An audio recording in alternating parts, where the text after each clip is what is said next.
İbadet tahtındır, hidayet tacım, başka bir taca da yok ihtiyacım. Her an, her mekanda ya Rabbi ben sana muhtacım. Kapında secdesiz, kapında çaresiz bırakma ben. Bilirim ki affın azabından yüce, 99 ismin benim dilimde hece. Sorgu sual başlayınca o gece kabirde cevapsız bırakma ben. Biliyorum yaklaşan bir gün var, şartları yaman. Kur'an der ki o gün verilmez eman. Ey sıfat-ı Rahman ve Rahim olan, mahşerde gölgesiz bırakma ben.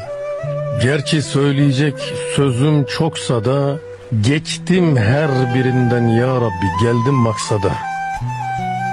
Son bir dileğim var senden, yüzüm yoksa da,